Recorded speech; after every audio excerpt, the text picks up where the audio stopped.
चलो फिर अब बातें बंद। लास्ट टाइम एंड बताओगे, लेक्चर एंड कहाँ पे किया था लास्ट टाइम?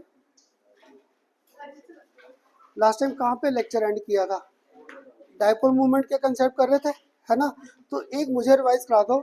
मैंने आपको यहाँ पर दिया BF3 और इधर मैंने आपको दे दिया यहाँ पर NH3। क्लियर? एक तरफ BF3, एक तरफ NH3। क्लियर? मुझे ना मालूम नहीं इनमें से एक की डायपोल मूवमेंट जीरो थी और दूसरे की डायपोल मूवमेंट क्या था, नॉट इक्वल टू जीरो है। किसकी जीरो थी? मीन्स लास्ट टाइम का ध्यान है, क्योंकि BF3 में क्या था, सारे बॉन्डेड पेयर ऑफ इलेक्ट्रॉन थे, इसमें बॉन्डेड भी थे और साथ में लोन पेयर भी था। तो इरेगुलर ज्योमेट्री के कंसेप्ट आ गए थे। किसी को अगर अभी भी डाउट है तो याद है इसमें बी, यहाँ पे फर्स्ट एफ, यहाँ पर सेकंड एफ और यहाँ पर क्या आता था, थर्ड एफ। ऐसे जब अमोनिया का केस किया था एन, यहाँ पर फर्स्ट एच, यहाँ पर सेकंड एच और यहाँ पर थर्ड एच, ऐसे था। फिर मैंने आपको क्या कहा था, मुझे डाइपोल मूवमेंट का ना बस कंसेप्ट क्लियर था, ये वेक्टर है।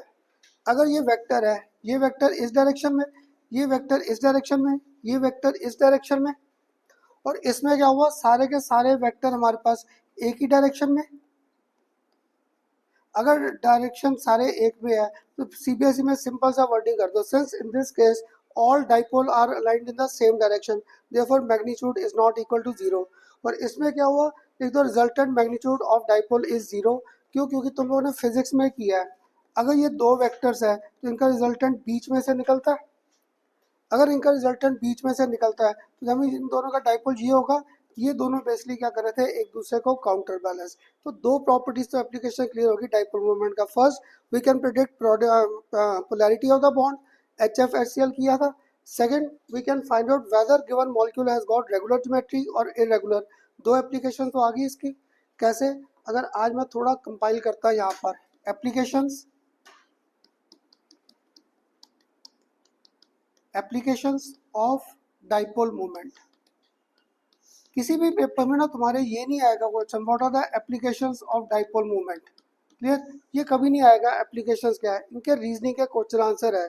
तो पहला था we can find out polarity, we can find out polarity of bond. First application इसकी ये आ गई, पोलैरिटी ऑफ बॉन्ड। कैसे? शायद तुम में से कोई रिवाइज करा दे। HF, इधर मैंने दिया HCl, इधर मैंने आपको दिया HBr और इधर मैंने आपको दिया HI। अब बताओगे which has got maximum ionic character? इन पांचों में से आयनिक करेक्टर सबसे ज्यादा किसका है?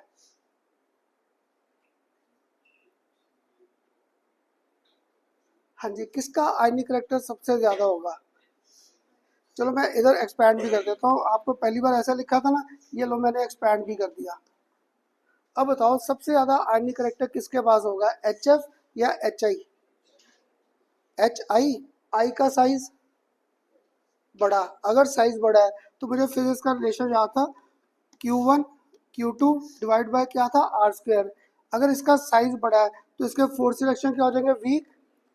क्लियर? फोर्स रिएक्शन वीक तो मीन पक्का है इस पे तो चार्जेस कम आए, इस पे चार्जेस ज्यादा नहीं आ जाएंगे, क्योंकि फ्लोरीन क्या था, पीरियोडिक टेबल के आखिर में बैठा है, सबसे ज्यादा इलेक्ट्रोनेगेटिव था। तो that means on the basis of this, ये डाइपोल मूवमेंट के बेस पे मैंने इनको अरेंज कर दिया पोलैरिटी। क्लियर? अब तुम लोग बताओ, तुम लोगों ने HI कहाँ से सोच लिया था?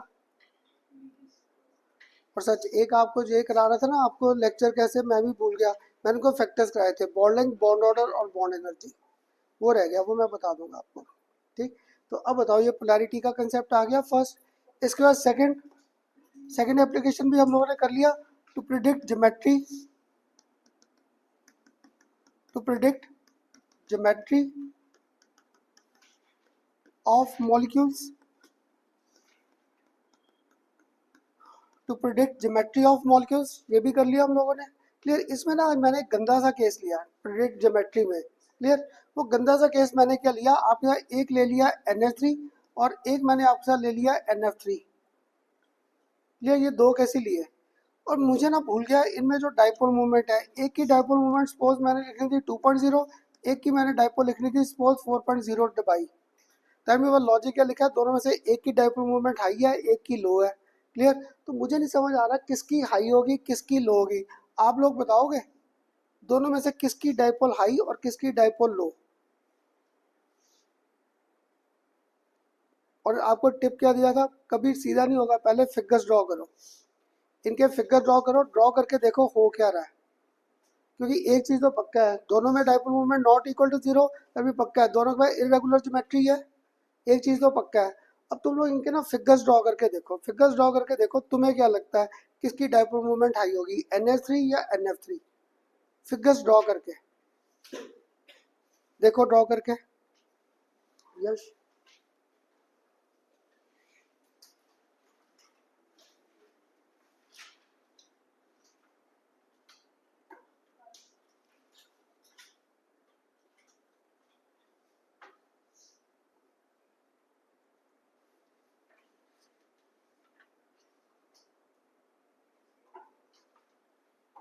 मुझे ना बड़ी उम्मीद रहती है तुम सबसे कि जितना मुझसे पढ़ रहे हो, जैसे चीजें कर रहे थे क्लियर, कि मुझे आंसर दो देगा कोई ना कोई। हाँ जी, NH3 और NF3। NH3 का फिगर कैसे बनेगा, N का फर्स्ट H, यहाँ पर सेकंड H और यहाँ पर थर्ड H, यही बनेगा। और NF3 का भी कैसे बनेगा, N यहाँ पर 1F, यहाँ पर सेकंड F और यहाँ पर थर्ड F, ऐसे ही बनेगा। और इसमें भी क्या था, लोन पेयर। ये लोन पेयर तो दोनों पक्का है, कहाँ भाग रहे हैं, ऊपर। इनमें से कौन था इलेक्ट्रोनेगेटिव, नाइट्रोजन। तो हमें इसका डाइपोल इधर, इसका डाइपोल इधर और इसका भी डाइपोल इधर। इधर कौन है इलेक्ट्रोनेगेटिव, नाइट्रोजन या फ्लोरीन? फ्लोरीन। अगर फ्लोरीन है तो इसका डाइपोल इधर, इसका डाइपोल इधर और इसका डाइपोल इधर आ जाएगा। अब तो कोई तो बोल देगा आ गया डाइपोल मोमेंट हाई। क्यों, इसमें चारों वेक्टर क्या था, सेम डायरेक्शन में है। इसमें क्या हुआ, 3 नीचे है और एक ऊपर है। तो फिजिक्स में तुम लोगों ने किया वेक्टर्स, ये सारे एडअप हो जाएंगे, ये माइनस हो जाएगा। तो हमें पक्का है इसकी डाइपोल मोमेंट मेरे पास क्या आएगी, 2.0 डिवाई, और इसकी डाइपोल मोमेंट यहाँ पर क्या आएगी, 4.0 डिवाई। तुम्हारे CBSE और कंपटीशन में बड़ा कॉमन क्वेश्चन है कि पता नहीं कितनी बार MCQ में ये आ रखा है। तो देखो मैंने कुछ नहीं किया, मैंने सिर्फ फिगर्स ड्रॉ कर दिए। फिगर ड्रॉ करते मुझे लॉजिक मिल गया कि इसमें सारे डाइपोल एक ही डायरेक्शन में है, और इसमें क्या हुआ, 3 डाइपोल नीचे है और एक ऊपर है। तो फिजिक्स में आपने किया, जब इनको रिजल्टेंट फाइंड करोगे एड अप, 3 ऐड हो गए, एक क्या हो रहा है, माइनस। तो पक्का है ये डाइपोल कम और ये डाइपोल क्या हो जाएगा, ज्यादा। ये वैल्यूज में पढ़ने बैठ जाना घर जाके, खन्ना सर बुक में तो कुछ और दिया है, ये तो मैंने ऐसे ही लिखी थी वैल्यूज बस, कि आपको लॉजिक क्लियर हो जाए। Basically this dipole is greater as compare to this one. Clear, इससे गंदा एग्जाम्पल और नहीं आता सिंपल केसेस में।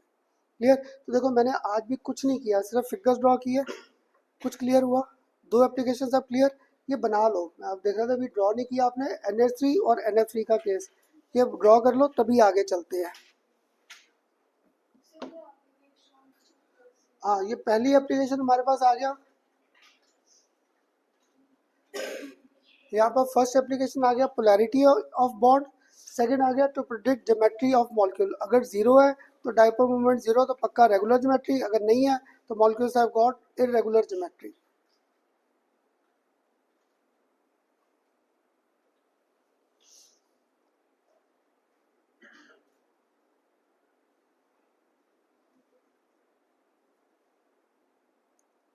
और इसके बाद ना सारा इंपॉर्टेंट टॉपिक कौन सा आ जाएगा तुम्हारे पास, हाइब्रिडाइजेशन।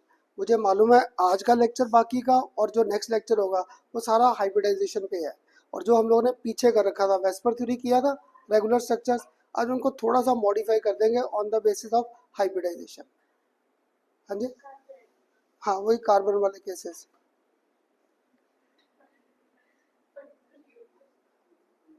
हाँ जी, कर ली नोट एप्लीकेशन।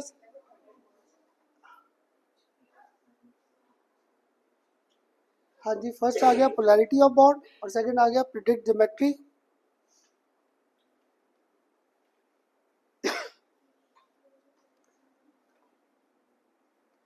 अब इसके बाद पता है जो थर्ड और फोर्थ है वो बेसिकली ऑर्गेनिक केमिस्ट्री में आता है।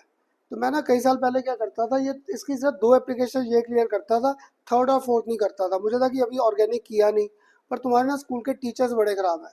वो पक्का है तुम्हें ना ये पहले 2 पे क्वेश्चन डाले या ना डाले, वो ऑर्गेनिक वाला क्वेश्चन जरूर डाल देंगे, जबकि ऑर्गेनिक अभी हमने कवर नहीं किया।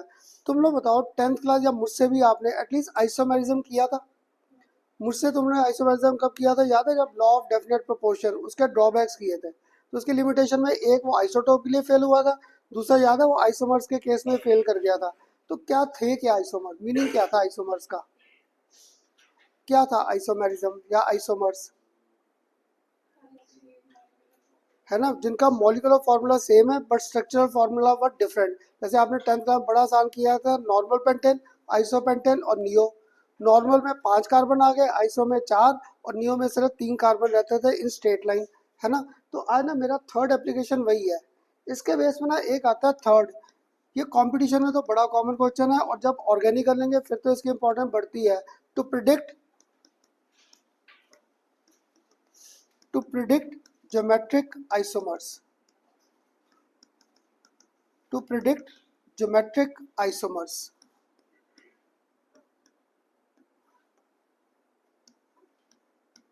Clear, to predict geometric isomers, ये ना जब हम लोग आगे करेंगे जाके बेसिक कंसेप्ट इन ऑर्गेनिक, उनमें ये आएगा आइसोमेरिज्म का कंसेप्ट। ये आइसोमेरिज्म की एक टाइप थी, ज्योमेट्रिकल आइसोमेरिज्म। क्लियर, इसके लिए मैंने ना आपके स्कूल में पक्का ये फॉर्मूला किया होगा, 1,2 डाइक्लोरो इथीन, किया था 10th क्लास में, किसी टीचर ने तो कराया होगा इसका फॉर्मूला 1,2 डाइक्लोरो इथीन। अगर नहीं किया तो मुझसे कर लो, 1,2 डाइक्लोरो इथीन। तो देखो इसमें इथीन तो आ रहा है ना, अगर इथीन आ रहा है तो इथीन के बेस पे मुझे एक लॉजिक पक्का है, ये डबल बॉन्ड तो आएगा आएगा। क्लियर, अब मैंने 1,2 पे क्या रखा है, क्लोरीन ग्रुप रखा है। अगर क्लोरीन रखा है तो देखो लॉजिकली मैं क्या करूँ, इधर भी H और इधर भी H, एक Cl इधर और एक Cl इधर कर दूँ, बन गया ये 1,2 डाइक्लोरोइथीन, बन गया 1,2 डाइक्लोरोइथीन। आजकल ना 12th क्लास में भी मैं यही टॉपिक कवर कर रहा था, ज्योमेट्रिकल आइसोमेरिज्म। तो देखो इस स्ट्रक्चर को मैं अब सिर्फ बनाया है, इसको मैं अब ऐसे ड्रॉ करूँ, C डबल बॉन्ड, एक H इधर कर दिया और Cl इधर, एक H इधर कर दिया और एक Cl इधर कर दिया। ए फिगर ड्रॉ कर सकता था, कर सकता था। यश इधर देखा, मोबाइल रख दे। इधर मेरे पास नेक्स्ट आ गया। पता क्या, मेरे साथ ना ये फिगर ड्रॉ करने का कंसेप्ट देखो, ऑर्गेनिक हम लोग ऐसे करते हैं कि इनका ना एक स्टूडेंट ड्रॉ करने बैठ गया ऐसे, HC डबल बॉन्ड H, फिर तो मेरी फिगर बन गए। क्लियर, हमारे ना ऑर्गेनिक के फिगर ड्रॉ करने का कंसेप्ट है कि पहले स्केलेटन ड्रॉ करो। स्केलेटन कैसे, इसमें पक्का है इथीन आ रहा है, इथीन से 2 कार्बन आ गए, 2 कार्बन आ गए। अब मैंने क्या किया, इसका ना ये H और Cl फिक्स रखा, ये फिक्स रखा, इस पर रख दिया हाथ। दूसरों की पोजीशन को मैंने क्या इंटरचेंज कर दिया। अगर इंटरचेंज कर दिया तो देखो इधर Cl ऊपर और इधर H नीचे आ गया, आ गया ये। अब ना यहाँ पर क्या था, ये 2 फिगर ड्रॉ किए, इनमें देखो दोनों Cl सेम प्लेन में आ रहे हैं। इनमें जो Cl है वो ऑपोजिट प्लेन में है, एक ऊपर वाले प्लेन में और एक क्या नीचे वाले में। तो ऐसे आइसोमर्स को ना हम लोग नाम देते हैं। अगर ग्रुप लाई कर रहे हैं same plane, then this form is known as cis. और अगर ये दोनों Cl ऑपोजिट प्लेन में है, ऑपोजिट, एक ऊपर वाले प्लेन में और एक नीचे, इसे हम लोग नाम क्या देते हैं, ट्रांस। एक को सिस और एक को क्या देते हैं, नाम ट्रांस। क्लियर, अब तुम लोग सोचकर मुझे आंसर दो, दोनों में से एक की डाइपोल मूवमेंट 0 है, किसकी डाइपोल मूवमेंट 0 लग रही है आपको, सिस की या ट्रांस की? किसकी डाइपोल मूवमेंट 0 लग रही है, सिस या ट्रांस? शुक्र है अगर ट्रांस बोले। क्लियर, सिस बोलते तो मीन मुझे सारा रिपीट करना पड़ता, क्यों? क्योंकि देखो इसका डाइपोल इधर एक्ट करेगा और इसका डाइपोल इधर एक्ट करेगा, इसलिए मैंने आपको टिप दिया था। टिप क्या दिया था, ये डाइपोल मूवमेंट क्या वेक्टर था, एक वेक्टर ऊपर है और एक वेक्टर क्या नीचे है, दोनों एक दूसरे को कैंसिल आउट कर रहे थे।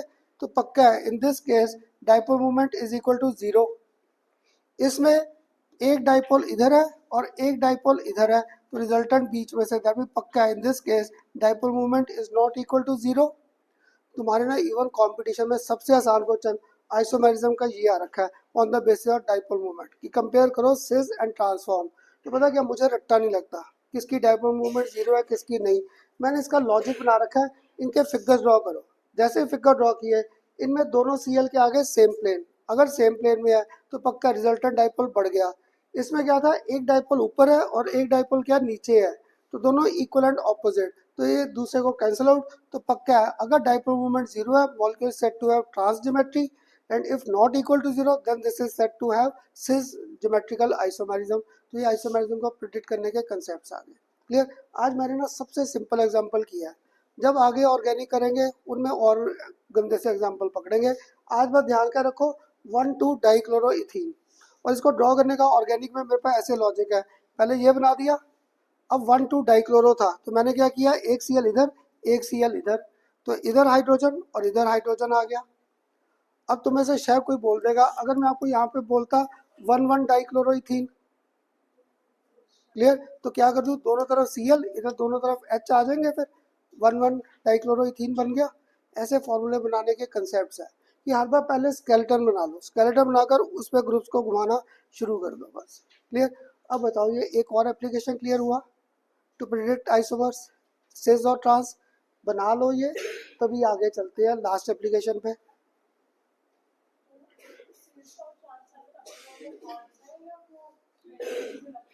ना यहाँ पे जब Cl दोनों सेम प्लेन में आ गए, क्योंकि ये एक ही प्लेन में है, तो ये सिस फॉर्म है।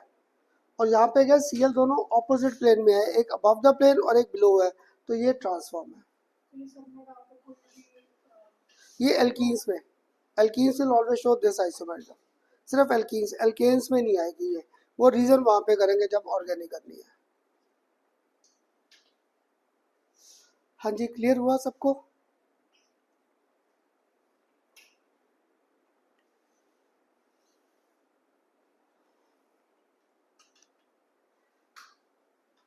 साहिल की आवाज़ चुप चुप बैठा है, बना लिए, तो इस साथ में ड्राइंग क्या करता जा रहा है,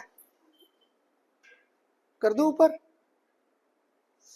हाँ जी रिदम, क्लियर, कर दो ऊपर।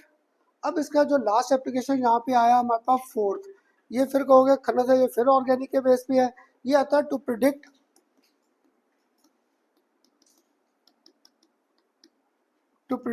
Ortho Meta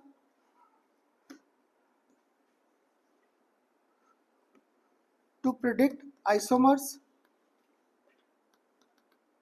predict isomers in benzene derivatives। मैंने इधर प्रॉपर नाम दे दिया, इन बेंजीन डेरिवेटिव्स, क्लियर।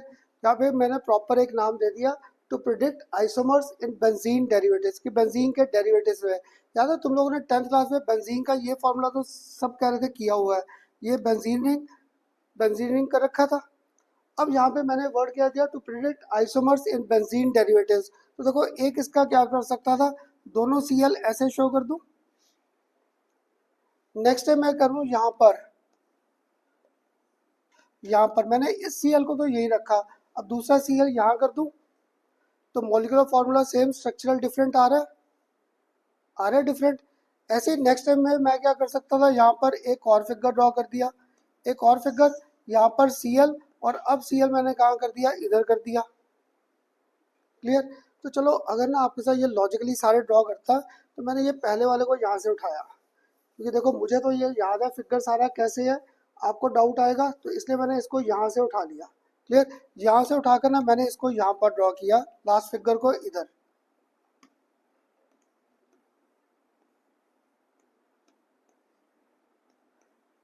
और ये ना इतना इंपॉर्टेंट क्वेश्चन है, ये 12th क्लास में भी हमारे पास आएगा जब हेलोरीन्स करना है चैप्टर, क्लियर। कंपटीशन में तो पता नहीं कितनी बार आ रखा है, इनके कंपैरिजन के लॉजिक्स, क्लियर। इन दोनों का मॉलिक्यूलर फार्मूला सेम, और क्या सेम लग रहा है, Cl की पोजीशन सब जगह सेम है, ऊपर वाला। दूसरा Cl देखो मैंने नई नई पोजीशन पे किया, पहले इमीडिएट नेबर, फिर उसको थोड़ा सा दूर किया, फिर नेक्स्ट में और दूर किया, क्लियर। तो बेसिकली अगर मैं इनके पूरे नाम बोलूँ, ये था 1,2 डाइक्लोरोबेंजीन, ये था 1 और 3 पे है 1,3 डाइक्लोरोबेंजीन। इसका नाम बोलूँ तो ये 1,4 डाइक्लोरोबेंजीन। अगर आप में से किसी ने लिखना है तो इसका पहले वाले का नाम क्या था, 1,2 डाइक्लोरोबेंजीन। और दूसरे का अगर लिखूं तो यहाँ पर मेरे पास था 1, सेकंड का मेरे पास यहाँ पर आ गया 1,3 डाइक्लोरो। ये मैं कैपिटल लिखता हूँ ताकि सबसे पढ़ा जाए, क्लियर। तुम्हारे लिए क्या, पहला लेटर कैपिटल, बाकी सारा रनिंग हैंड में है। तो 1,3 आ गया, और लास्ट वाले का नाम क्या आ गया, 1,4 डाइक्लोरो, और साथ में वर्ड क्या आ गया, बेंजीन। हाँ जी, नहीं हम लोग इमीडिएट नेबर को कह दिया तो ये 1,2 पोजीशन पे आ गया। इसका देखा अगर 1 मानूं, ये तो ये 2 और 3, तो याकर हम लोग क्या था 10th क्लास में किया था, lowest locate rule, lowest locate rule के बेस पे। तो चल अच्छा किसी का दिमाग में करना सर इधर से काउंटिंग क्यों नहीं की, क्योंकि 10th क्लास में किया था लोएस्ट लोकेट रूल, तो लोएस्ट पे नंबर रखना है, ठीक। ये नाम आ गए, एक और इनको नए नाम दूँ, जब ये दोनों ग्रुप एक दूसरे के ऐसे होते हैं ना, इस पोजीशन को हम लोग बोलते हैं ऑर्थो, इसे बोलते हैं ऑर्थो। जब ये पोजीशन एक के गैप पे आ जाए, then this position is known as meta, इसे नाम देते हैं मेटा। और यहाँ पे ये क्या आ गया, फुट में आ गया। अगर फुट में आ गया तो इस पोजीशन को नाम क्या देते हैं, पैरा। तो मेरे सर ने मुझे पता कैसे याद कराए थे अपने टाइम, जब मैं सर से पढ़ता था, कहते हैं यहाँ पर एक ग्रुप आ गया वैष्णवी, यहाँ पे ये ग्रुप आ गया, तो मुझे हमें ना सर पता क्या पूछते थे, मेरा नाम बताओ क्या है। ये बनाकर ना कि तुम्हें ऑर्थोमेटा पैरा याद नहीं होते, कहते थे मेरा नाम बताओ क्या है। तो मेरे सर का नाम था ओम प्रकाश सूद। तो कहते मुझे पता है बाहर कुछ ना कुछ उल्टा सीधा बोलते हो, मेरा नाम बोलो। सर के सामने कैसे नाम बोले, फिर सर खुद ही बोलते थे मेरा नाम क्या है, ओम प्रकाश सूद। तो ये ओम प्रकाश ऐसे याद रहे थे ऑर्थोमेटा पैरा। और ये पैरा वाला तो बोलता नहीं, कहते कहाँ चला गया, नीचे चला गया फुट में, फुट में तो ये पैरा है। ये 12th क्लास अब बड़े काम आएंगे, 11th में भी और 12th में, ऑर्थोमेटा पैरा। क्लियर। तो जब इमीडिएट नेबर है इसे ऑर्थो, दूसरी पोजीशन में मेटा और थर्ड में पैरा। अब तुम लोग बताओगे अगर यहाँ होता ग्रुप फिर क्या बोलता, ऑर्थो हो जाएगा, आइसोमॉर्फिक। अगर यहाँ पे कर दूं तो ये पक्का मेटा ही होगा। तो हमें हर बार क्या है, दो ऑर्थो दो मेटा और एक पैरा घूम रहा है। ये भी ऑर्थो ये भी ऑर्थो, ये भी मेटा ये भी मेटा, पैरा एक ही पोजीशन है।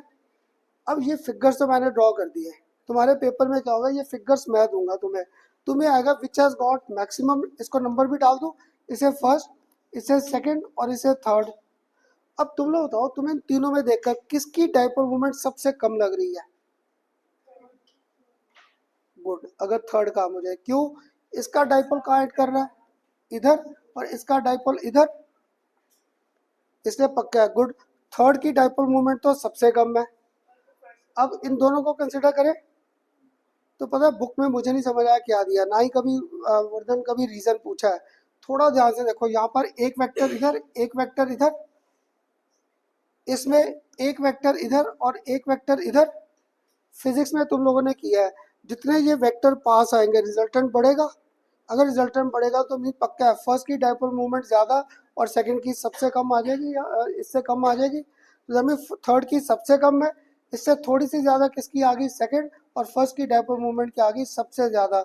ये सीबीएसई और कंपटीशन का सबसे कॉमन एमसीक्यू है, सबसे कॉमन। इसलिए मैंने अभी सिर्फ डायपोल मूवमेंट पे रोका है।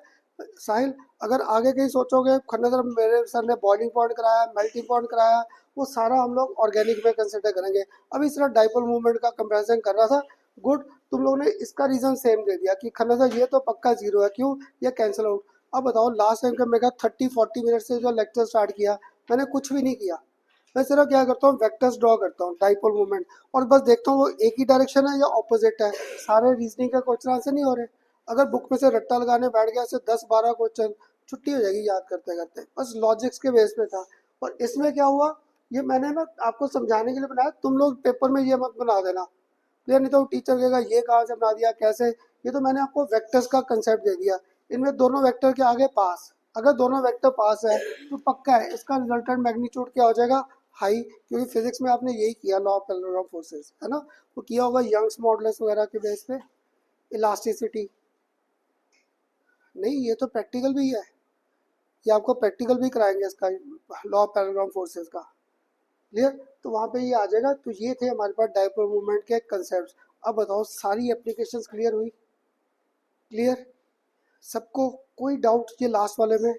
और एक ना बीच में ये जीरो जरूर दिखाना है, ये जीरो, क्लियर, क्योंकि इसका कंसेप्ट है, ये आगे जब ऑर्गेनिक करेंगे वहाँ पे आएगा कि इनमें इलेक्ट्रॉन क्लाउड फिक्स नहीं होता, दैट कीप्स ऑन रोटेटिंग, वो बीच में रोटेट करता रहता है, वो आगे जाके आएगा, आज के लेक्चर में नहीं, क्लियर। अब बताओ यहाँ तक सबको एप्लीकेशंस क्लियर, क्लियर।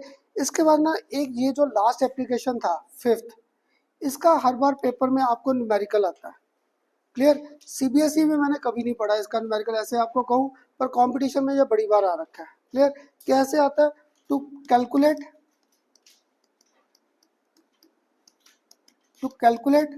आयनिक करेक्टर,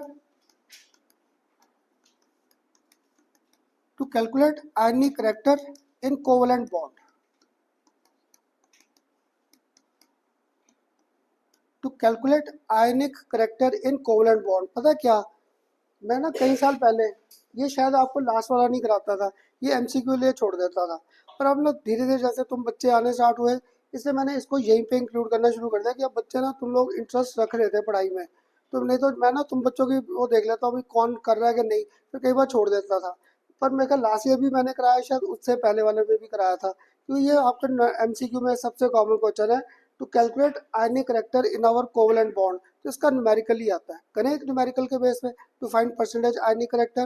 तो कर लो एक न्यूमेरिकल।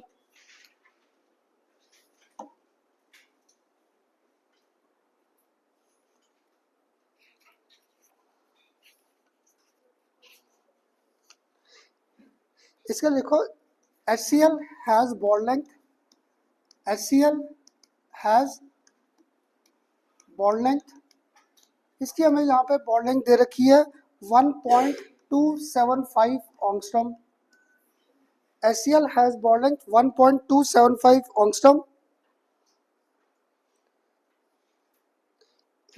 और एक और इसमें दे रखा है, if mu observed, if mu observed is, if mu observed is, इसकी वैल्यू हमें यहाँ पर दे रखी है 1.03 डिबाई। क्लियर, हमें यहाँ पे दे रखा है इफ म्यू ऑब्जर्व्ड, म्यू क्या था dipole moment, observed is 1.03 debye. आपको आ गया calculate percentage of ionic character, calculate percentage of ionic character in HCl, calculate percentage of ionic character in HCl। Clear, इसमें आपको फाइंड करना आ गया। ठीक, अगर ये फाइंड करना आ गया, अगर अब तुम में से किसी को याद है यहाँ पे म्यू ऑब्जर्व्ड है, फॉर्मूला दूं तुम्हें यहाँ पे परसेंटेज ऑफ आयनिक करेक्टर, ये हमेशा हमारे पास फॉर्मूला क्या होता है, mu observed divided by mu calculated multiply by 100।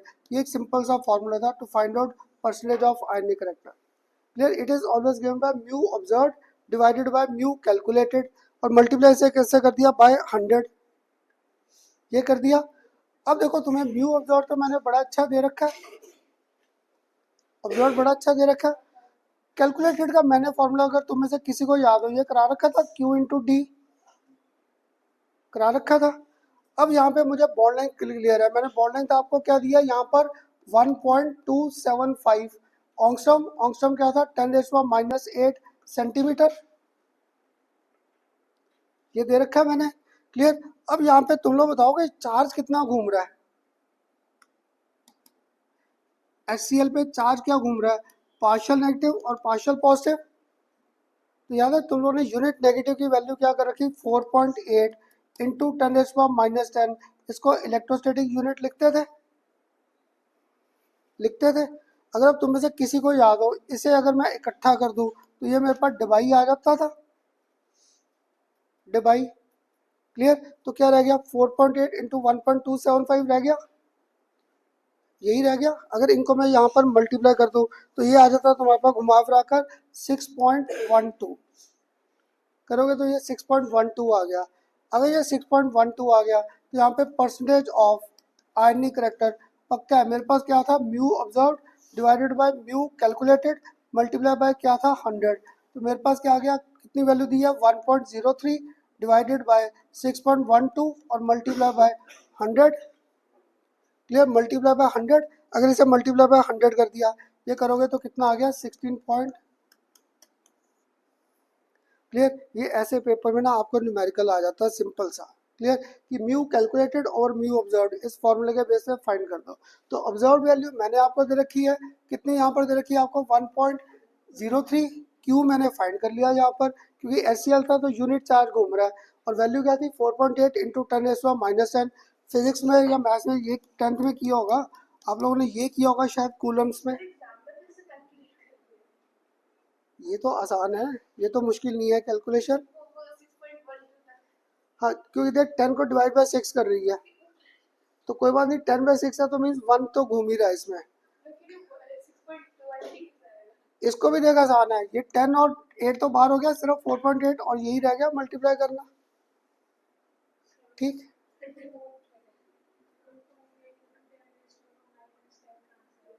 ये जाकर मैंने लास्ट टाइम डिबाई की यूनिट का कंसेप्ट दिया था। जब भी यूनिट चार्ज है और ESU में है, इलेक्ट्रोस्टैटिक यूनिट में, तो इलेक्ट्रोस्टैटिक यूनिट में इसकी वैल्यू क्या थी 4.8 इंटू 10⁻⁻, इलेक्ट्रोस्टैटिक यूनिट।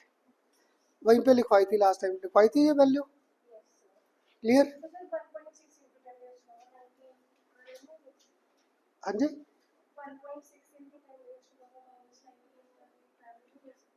ना वो कूलम्स में आ जाएगी, उसके लिए मुझे यहाँ पे ये सेंटीमीटर नहीं, मुझे यहाँ पे ऑंगस्ट्रॉम 10⁻⁻10 मीटर करना पड़ेगा। पर मैंने ये डिवाइड दिया, अगर डिवाइड दिया तो ये यूनिट पक्का मुझे इलेक्ट्रोस्टैटिक यूनिट और सेंटीमीटर में ही लेना पड़ेगा,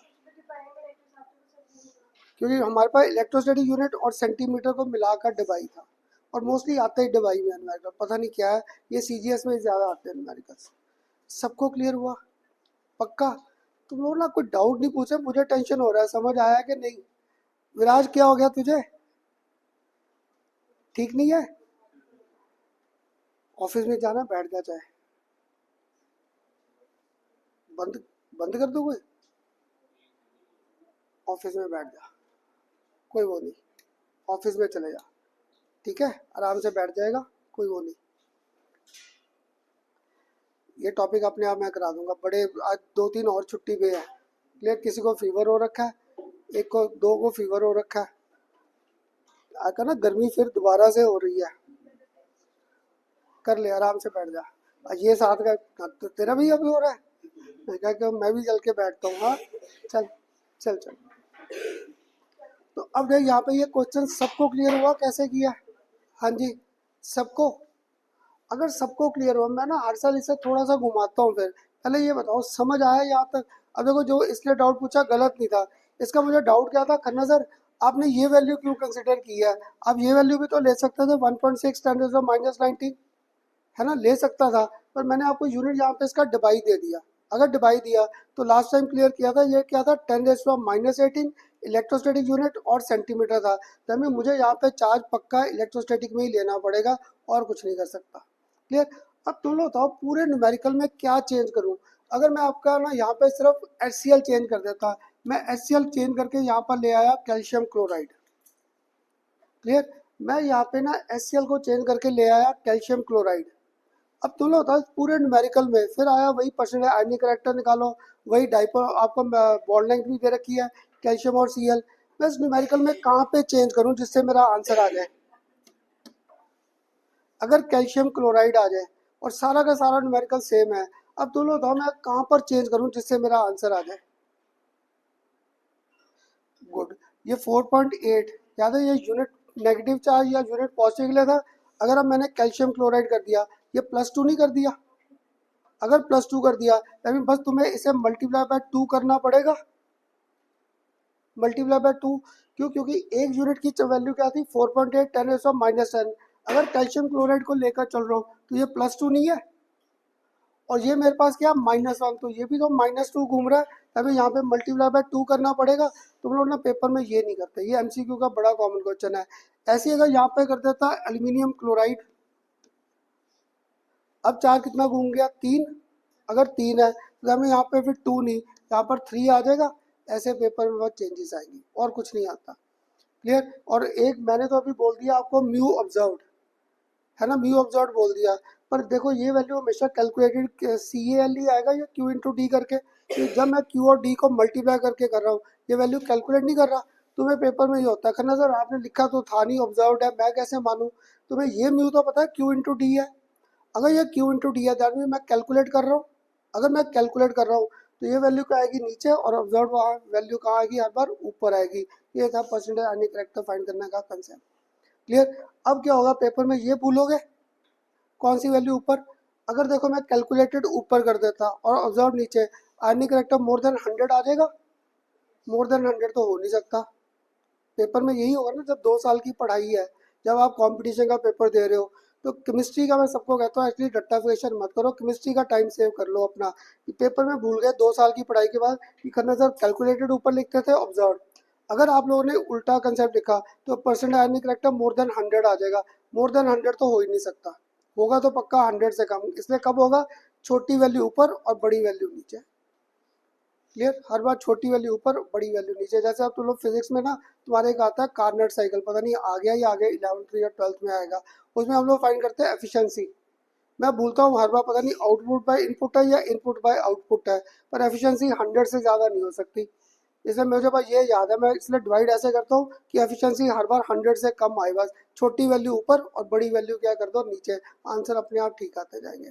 ये था हमारा last application of our dipole moment. सबको क्लियर हुआ डाइपोल मोमेंट तक? पक्का? कोई डाउट किसी को भी? चार्ज, ये देख जब मैंने HCl कंसिडर किया है, HCl, क्लियर, HCl, तो याद है ये पार्शियल नेगेटिव और ये पार्शियल पॉजिटिव। ऐसे देख जब मैं यहाँ पर कैल्शियम क्लोराइड लिख रहा था तो मैंने यहाँ पे पार्शियल 2 और यहाँ पे पार्शियल नेगेटिव लिखा, और ये देख नेगेटिव मल्टीप्लाई बाय 2 है, तो दैट मीन दोनों तरफ मेरे पास पार्शियल +2 और इधर पार्शियल -2 घूम रहा है। तो अगर यूनिट नेगेटिव होता SI में तो 1.6 ×-19 था चार्ज की वैल्यू। अगर मैं उसे CGS में लिखूं एक यूनिट की वैल्यू तो वो था 4.8 × 10⁻⁻⁻। तो जब HCl है इसमें सिर्फ एक यूनिट है, पर अगर मैं कैल्शियम क्लोराइड ले रहा हूँ तो उसमें 2 यूनिट घूम रहा है। और अगर मैं आपके साथ ले रहा हूँ ये एल्यूमिनियम क्लोराइड, इसको देख यहाँ पे ये पार्शियल 3 घूम रहा है, इसलिए मल्टीप्लाई बाय 3 कर दिया।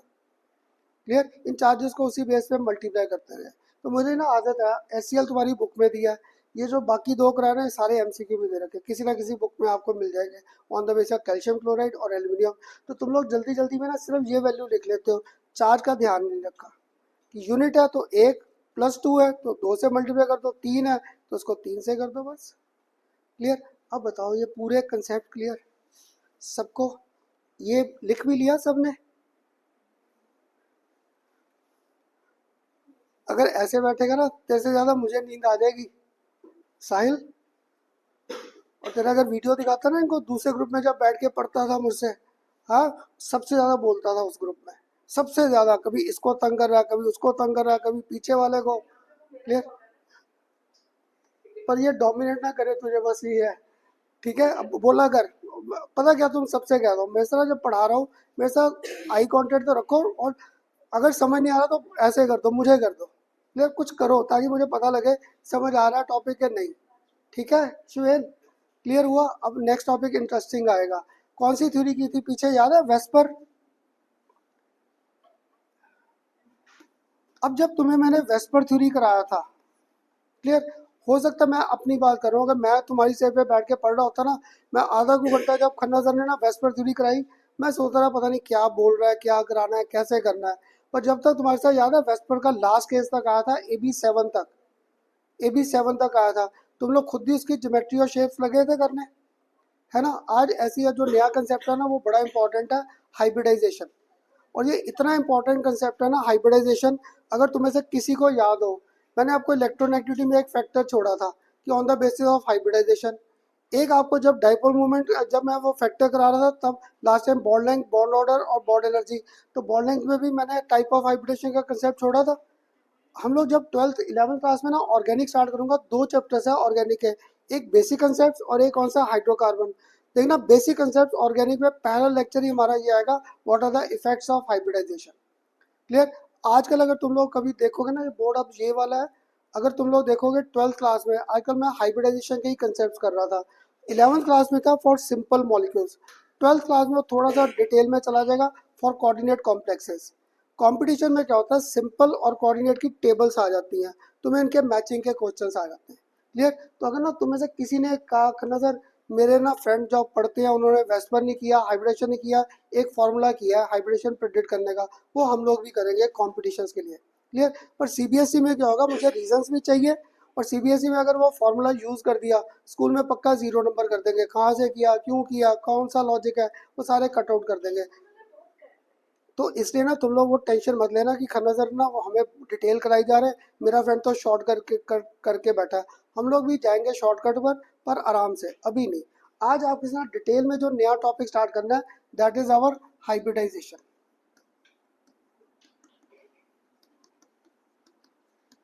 और अब आप ना मुझे इसके स्पेलिंग का मत पूछना, कोई टीचर Z लिखता है, कोई S लिखता है, प्रदीप उठाओगे उसमें शायद S दे रखा है, गूगल पे सर्च करो तो Z दे रखा है, इसलिए स्पेलिंग पे मत जाना, खन्ना सर को स्पेलिंग नहीं आते, हर जगह कोई ना कोई स्पेलिंग्स है। तो मैं, मेरी आदत फिर Z करके लिखने की होगी, हाइब्रिडाइजेशन, इसको Z से लिख देता हूँ। तो ये हाइब्रिडाइजेशन आ रहा है, कुछ नाम में आ रहा है हाइब्रिड। अगर आपको ना, मैं कुछ नहीं पूछ रहा, साइंस का कुछ भी नहीं पूछ रहा, हाइब्रिड का अगर इंग्लिश में ही पूछूं सिंपल सा, हाइब्रिड का मीनिंग क्या होता है? है ना, हाइब्रिड। हाइब्रिड मीन्स क्या, दो तीन चीज़ों को मिक्स कर दूँ, नई वैरायटी निकाल दे। क्लियर। आजकल तो मैंने ना देखा मार्केट में ना, कोई फ्रूट्स भी नए नए ऐसे आ गए हाइब्रिड्स बन के। हाइब्रिड बन के अभी आज ही आते हुए देख रहा था, वो नाम, अब नाम नहीं लूँगा, कौन कौन सा फ्रूट लग रहा था, वो नया फ्रूट ही निकाला हुआ है। तो जब मैंने उसे पूछा, कहता जी ये ऑर्गेनिक ऑर्गेनिक फ्रूट है, तो हमारे अपने फार्म्स है, वहाँ पे हम लोगों ने अलग अलग बीज को मिक्स करके बनाया है। तो मैं कहा बता, मैं कहा फ्रूट्स में भी ये हाइब्रिड निकाल दिया उन्होंने। तो हाइब्रिड ना तुम लोगों ने 10th क्लास में जो पढ़ा है, 10th क्लास में क्या था, बायो 10th तक सबने पढ़ी है। तो वहाँ पे हाइब्रिड में क्या पढ़ा होगा तुम लोगों ने, एक ली मैंने रेड रोज की स्टेम, एक मैंने ली वाइट रोज की स्टेम, दोनों की मैंने ग्राफ्टिंग कर दी। क्लियर। तो जो नए रोजेस मिलते हैं, तो जो नए रोजेस मिलते हैं वो सारे, अब सीरियस हो जाओ सारे, ये हाइब्रिड, मेरा ना एग्जांपल भी दिमाग से निकल जाएगा।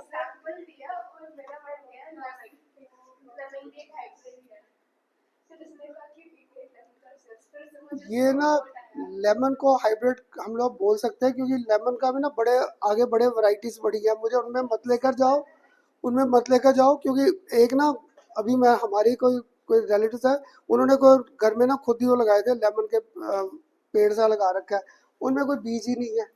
तो वो सारे वैरायटी बड़े होते हैं, उनमें मत लेकर जाओ। मैंने तो गलती कर दी वो एग्जाम्पल बोलकर तुम्हें। एक मैंने लिया रेड रोज की स्टेम, और एक मैंने ली वाइट रोज की स्टेम, दोनों की मैंने ग्राफ्टिंग कर दी। जब मैंने दोनों की ग्राफ्टिंग कर दी, तो जो नए रोजेस मिले, या तो सारे पिंक, या सारे रेड, या सारे वाइट। तो उन्होंने क्या किया, बेसिकली क्या, हाइब्रिड नहीं कर दिया। और उन्होंने किया क्या, ये तो नहीं किया रेड रोज की स्टेम ली और उधर सनफ्लावर की ली, उन्होंने कंडीशन ले दी स्टेम किसकी है, रोज की है। मेरे पास क्या, ऑर्बिटल्स। तो मैं क्या करूंगा, ये जो ऑर्बिटल्स है एस पी डी, इनको मिक्स कर दूं। जैसे ही एस पी डी ऑर्बिटल्स को मिक्स करूंगा, मुझे नए ऑर्बिटल्स मिल जाएंगे, विच विल बी आइडेंटिकल, किसमें, शेप में, साइज में और एनर्जी में। ये था कंसेप्ट हाइब्रिडाइजेशन का। क्लियर। और मैं क्या करूंगा, जैसे बायो में तुम लोगों ने क्या किया, स्टेम जब मिक्स की, ग्राफ्टिंग की, दोनों दोनों रोज की स्टेम थी, तो मैंने क्या करना है, उन ऑर्बिटल को मिक्स करना है which are having slight difference in energy. ये नहीं करूंगा इधर पकड़ा 2s, उधर पकड़ लिया 40। क्लियर। ऐसे नहीं होगा, मैं सिर्फ उन ऑर्बिटल्स को पकड़ूंगा जिनमें एनर्जी लेवल डिफरेंस क्या कम है। तो मैंने ना आज आपके साथ डिफरेंट हाइब्रिडाइजेशन के कंसेप्ट करने हैं। जैसे देखो, मैंने एक बार लिखा एस पी, एक बार मैंने लिखा SP2, एक बार मैंने लिखा SP3। क्लियर। मेरे जैसे कहता खन्ना था, ये क्या लिख दिया, एस पी ये क्या है। याद है, एस स्फेरिकल ऑर्बिटल था, पी क्या था, डम्बल शेप था। तो इसमें क्या किया मैंने, दो ऑर्बिटल्स को मिक्स किया। इसमें मैंने कितने ऑर्बिटल, दो पी के और एक एस का, तीन ऑर्बिटल्स को मिक्स कर दिया। यहाँ पर मैंने तीन पी के और एक एस का, चार ऑर्बिटल्स को मिक्स कर दिया। इनको मिक्स करके क्या होगा, जब मैं इन दो को मिक्स करूंगा, तो मुझे नए ऑर्बिटल मिलेंगे विच विल बी आइडेंटिकल, किसमें, शेप में, साइज में और एनर्जी में।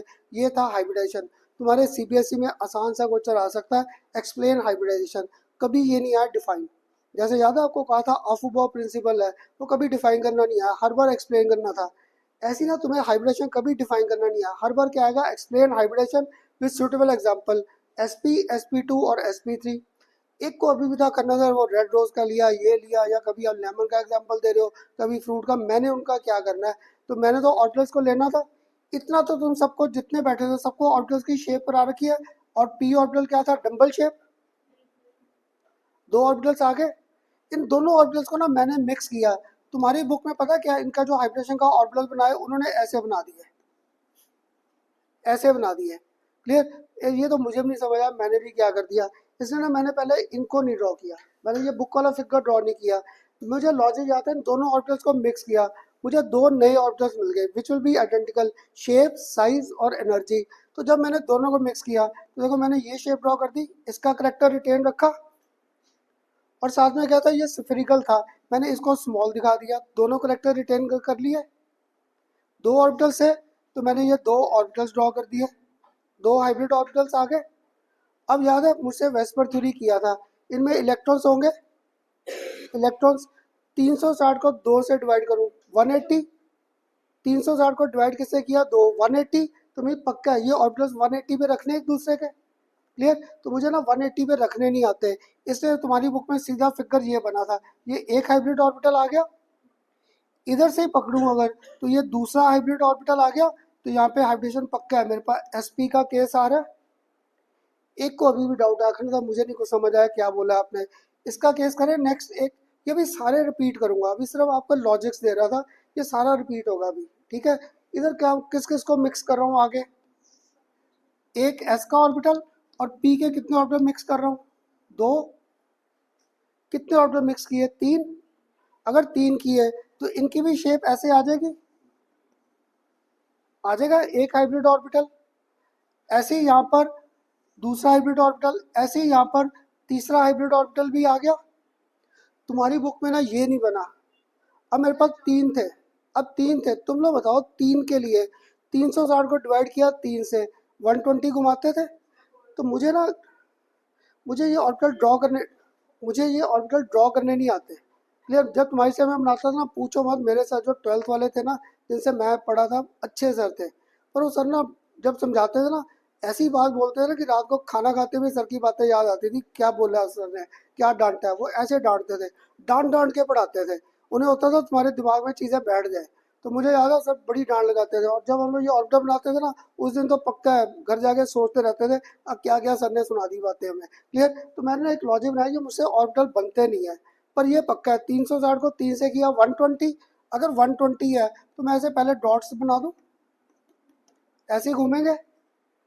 अब तीन हाइब्रिड ऑर्बिटल दिखाने थे, हर बार यहाँ से पकड़ता हूँ, यहाँ से पकड़कर पहला हाइब्रिड ऑर्बिटल बन गया, यहाँ से पकड़कर ये दूसरा हाइब्रिड ऑर्बिटल बन जाएगा, यहीं से पकड़कर मेरे पास तीसरा हाइब्रिड ऑर्बिटल भी बन जाएगा। और बाद में क्या करो, ये जो आपकी लाइंस है, ये ना मेरे जो बड़े अच्छे स्टूडेंट सेलेक्ट हो रहे थे वो क्या करते थे, पेंसिल से बनाते थे ये, और रबड़ के साथ रब कर दो इसको, बीच वाली लाइन को, इसे भी रब कर दो यहाँ से, क्लियर, इसे भी रब कर दो और इसे भी रब कर दो, बन गया तुम्हारे पास ये एंगल अपने आप 120 डिग्री का।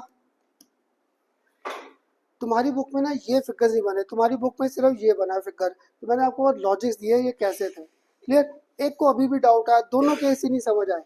लास्ट कौन सा करके बैठा हूँ, एक sp3। क्लियर, एक को आया करने का, मुझे कुछ भी नहीं समझ आ रहा क्या कर रहे थे। तो अगर sp3 का करूँ, ये आ गया सिफेरिकल, इसमें यहाँ करो तीन ऑर्बिटल घूमते थे, दो, और ये तीसरा भी आ गया, ऐसे ही करते थे, देखो दो ऑर्बिटल ये आ गए, तीसरा ये वाला आ गया, तीन आ गए। अब कितने बनेंगे हाइब्रिड ऑर्बिटल्स, चार। चार कैसे बनेंगे यहाँ पर, ये वन, ये टू, ये थ्री, और थ्री, और यहाँ पर जो लास्ट में मेरे पास घूम रहा है यहाँ पर, ये चार हाइब्रिड ऑर्बिटल बन गए। ये सबसे मुश्किल लगते हैं शेप ड्रॉ करने, तो मैं भी ना जब नया नया पढ़ाता था ना, मुझे याद है बड़ी मुश्किल से ये बनते थे। अब मैंने जब से ये लॉजिक बनाया है, अब ये तुम लोग अभी ट्राई करोगे सारे, ये ऐसे बन जाएगा, हाइब्रिड ऑर्बिटल चार ऐसे ही थे, इन पे बस मैंने घुमाने थे। देखो यहाँ से पकड़ा, ये पहला हाइब्रिड ऑर्बिटल बन गया, यहीं से पकड़ा, ये दूसरा हाइब्रिड ऑर्बिटल बन गया, यहीं से पकड़ा, ये थर्ड हाइब्रिड ऑर्बिटल बन गया, फोर्थ तुम्हें दूर से नजर आ जाए प्रॉपर कि खन्ना ने कैसे ड्रॉ किया है, यहां से पकड़कर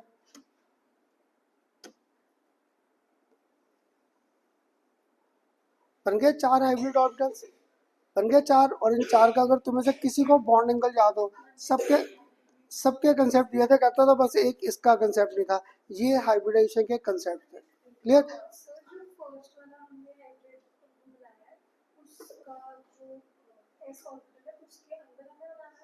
वो ना इसके बीच में ही, मैं जब तुम्हारी से में बनाता था ना, मेरे मुझे सर से पता डांट क्यों लगती थी, हम लोग ऐसे बना देते थे, ये बना दिया ना। अब ये जो छोटे बाटे इनकी हम लोग वैल्यू नहीं समझा, क्या है जहाँ मर्जी बना दो, तो हम लोग क्या करते थे ऐसे इधर कर देना। सर कहते ये क्या बना के बैठे हो, क्या बनाया गंदा सा, कहते फूल बना दिया मुरझाया, पता नहीं क्या क्या बोल देते थे। तो इसलिए मैंने आदत डाली, इनको यहीं से पकड़ो, जैसे ये पहला, ये तुम्हारे पास दूसरा और तीसरा, इनमें तो डाउट नहीं आएगा। अब जब फोर्थ आपने ड्रॉ करना है तो क्या था, इसको पार्ट को बीच में लेना है, तो ये फोर्थ बन गया। क्लियर, और ये तुम्हारे पेपर में पक्का है केसेस आएंगे, प्रिडिक्ट हाइब्रिडेशन और sp2 sp3, ये सारे केसेस आते हैं। तो अभी मैंने कुछ नहीं कराया, सिर्फ तुम्हें एक हाइब्रिडेशन का लॉजिक दिया है। और लॉजिक मैंने क्या दिया हाइब्रिडेशन का, कि ऑर्बिटल्स को मिक्स किया, मिक्स करके मुझे नए ऑर्बिटल्स मिल गए विच आर आइडेंटिकल, किसमें, शेप में, साइज में और एनर्जी में, दिस वॉज हाइब्रिडाइजेशन। क्लियर, ये जितने मैंने अभी केसेस ड्रॉ किए ना, ये सारे के सारे मैंने रिपीट करने हैं अभी। अभी तो सिर्फ आपके साथ फिगर ड्रॉ करने का कंसेप्ट दिया है कि कैसे टॉपिक को मूव करना है। और पता क्या, ये ऑर्बिटल सिर्फ पी तक की है। ये मैं सोचना कि बाकी नजर को नहीं आते इसलिए नहीं ड्रॉ किए, सिर्फ एस और पी के ऑर्बिटल्स है। जैसे ही हम लोग डी पे जाएंगे फिर ये फिगर्स नहीं है, फिर सिर्फ लाइन डायग्राम्स रह जाएंगे, फिर सिर्फ लाइन डायग्राम्स रह जाएंगे। और तुम में से अगर किसी को नजर हाइब्रिडेशन को पिक्चर में क्यों ला रहे हो, इसका करना क्या है, इसमें लॉजिक था। तुम लोग क्वेश्चन बड़े पूछते हो ना मुझसे, फायरिंग बड़ी करते हो। वेस्पर थ्योरी किया था, जब वेस्पर थ्योरी किया था याद करो, मैंने अपना पहला केस कौन सा कराया था, BeF2 किया था, BeF2। ब्रिलियम की बताओगे कॉन्फ़िगरेशन क्या थी, मैं तो भूल गया, एटॉमिक नंबर ही भूल गया ब्रिलियम का। तो फिर बोरॉन का क्या है, शाबाश, उल्टा कर दो फिर दोनों को, क्लियर। तो ब्रिलियम का क्या था 4, तो इसकी स्कूल में कॉन्फ़िगरेशन क्या लिखते थे 2 2। मुझसे इसकी कॉन्फ़िगरेशन क्या लिखी थी आर्यन 1s2 और 2s2। तो मैंने आपको क्या कहा था, कितने बॉन्ड बने, दो बॉन्ड थे। तो तुम लोगों के साथ मैंने क्या किया था, ब्रिलियम का एक इलेक्ट्रॉन इधर एक इधर कर दिया था। एक फ्लोरीन मेरे पास इधर था और एक फ्लोरीन इधर था, याद है, ऐसे बॉन्ड्स बनाए थे, ऐसे बॉन्ड्स बनाए थे, ऐसे करके, है ना। तुम लोग फायरिंग तो करते हो मेरे पास क्वेश्चन की। तुम में से किसी ने यहाँ पे डाउट नहीं पूछा था मुझसे, ये डुप्लेट है, ये कंप्लीट नहीं है ना। तो तुम में से किसी ने क्वेश्चन नहीं पूछा था, खन्ना सर आपके ये इलेक्ट्रॉन तो डुप्लेट का स्टेबल है, इन दोनों को अलग अलग कहाँ से कर दिया आपने। क्वेश्चन कर सकते थे ना मुझसे वहाँ पे नहीं किया। ये कंसेप्ट हमारा हाइब्रिडेशन में क्लियर होता है, कि यहाँ पे हाइब्रिडेशन में क्लियर होता है कि हाइब्रिडेशन में क्या होता है, मैं इन इलेक्ट्रॉन को एक्साइट कर सकता हूँ आगे ड्यू टू बॉन्ड फॉर्मेशन। क्यों, बेसिकली क्या था, मेरे पास ये मॉलिक्यूल एग्जिस्ट कर रहा है, ये मॉलिक्यूल मेरे पास एग्जिस्ट कर रहा है, अगर कर रहा है तभी मुझे कोई ना कोई कंसेप्ट लाना पड़ेगा जिससे ये बॉन्ड की फॉर्मेशन क्लियर हो, इसलिए हाइब्रिडेशन पिक्चर में आया। यहाँ से हाइब्रिडेशन पिक्चर में आया that this concept comes into picture during bond formation। तो बॉन्ड फॉर्मेशन में मैं इन इलेक्ट्रॉन्स को इधर उधर शिफ्ट कर सकता हूँ ताकि मेरे बॉन्ड बने। तो मैं से कहता खन्ना था, चलो एक एग्जांपल था, एक के लिए सारा थ्योरी रिवाइज करा दी। दूसरा केस तुम लोगों ने मुझसे कौन सा किया था, BF3। BF3 के याद है, बोरॉन का एटॉमिक नंबर 5, स्कूल में कॉन्फ़िगरेशन मैंने लिखी थी 2 3। पर अगर तुम्हें मेरे से कॉन्फ़िगरेशन याद है इसकी क्या लिखते थे, 1s2 2s2 और 2p1। ये इलेक्ट्रॉन तो पेड नहीं बैठा, है ना। तो आप मुझे कह सकते थे खन्ना सर ये क्यों बॉन्डिंग में पार्ट ले रहा है, पी ले, ये तो डुप्लेट कंप्लीट है। क्योंकि इसे भी मैंने क्या एक्साइटेड स्टेट में बॉन्ड फॉर्मेशन में लेना है। क्यों, मेरे पास ये BF3 एग्जिस्ट कर रहा है। और पता क्या, जब मैं यूनिवर्सिटी में पढ़ता था तो मुझे पता क्या होता था, मुझे ना ये केसेस फाइंड करने बड़े मुश्किल लगते थे कि इनके स्ट्रक्चर्स प्रिडिक्ट करो। मैं क्या करता था, हमारे ना ग्रुप बनते थे 4 4 5 5 बच्चों के। तो मेरा काम पता क्या होता था, जब मैं सुबह 10 बजे से लेकर शाम तक जब प्रैक्टिकल हम लोग कर रहे हैं, मैंने बस उनको BF3 की सिंथेसिस करके दे देनी अपने ग्रुप में, क्लियर। क्योंकि मुझे ये केमिकल बनाने अच्छे लगते थे, इनकी प्रॉपर्टी पढ़नी सबसे मुश्किल लगती थी। पता क्या, इनके IR UV, जैसे अभी तुम लोग भगवान अगर अभी देखने की जरूरत पड़े, वो ECG वगैरह नहीं होती, पीछे कभी देखो पीक सी बनी होती हैं, तो हमें पीक पढ़नी पड़ती थी। हर बॉन्ड की ना अलग स्पेसिफिक पीक्स है। अगर BF का बॉन्ड है उसकी अलग पीक है, BCl है उसकी अलग पीक है, BR है उसकी अलग पीक है, सबकी पीक्स अलग अलग होती। तो मुझे ना आइडेंटिफाई करते करते पागल हो जाते थे, इसलिए मैं वो काम नहीं करता था। मैं कहता था वो तुम लोग करो, मैं हर बार ना बस सिंथेसिस का काम करता था। तो वहाँ पे क्या था, ये BF3 एग्जिस्ट कर गया, जब कर गया तो भी मुझे कोई नया कंसेप्ट लाना पड़ेगा कि ये बॉन्ड कैसे बन रहे हैं। तो एक्साइटेड स्टेट में मैं इसके इलेक्ट्रॉन्स को आगे पीछे शिफ्ट कर सकता था। That's why hybridization comes into picture. कि तुम बच्चे फायरिंग तो बड़ी करते हो, अब थोड़े ऐसे ना गंदे क्वेश्चन और सोचा करो, क्लियर, कि कैसे कैसे क्वेश्चन बन सकते हैं। तो अब बताओ, इतना समझाया, थोड़ा सा हाइब्रिडेशन का लॉजिक क्लियर हुआ। तो आज सबसे पहले अब लिखवा दूं, what do you mean by hybridization. किनका, इसलिए वेस्पर थ्योरी जो है ना वो तो साइड पे होगी, उसकी है ही नहीं इंपॉर्टेंस, हाइब्रिडाइजेशन की इंपॉर्टेंस है।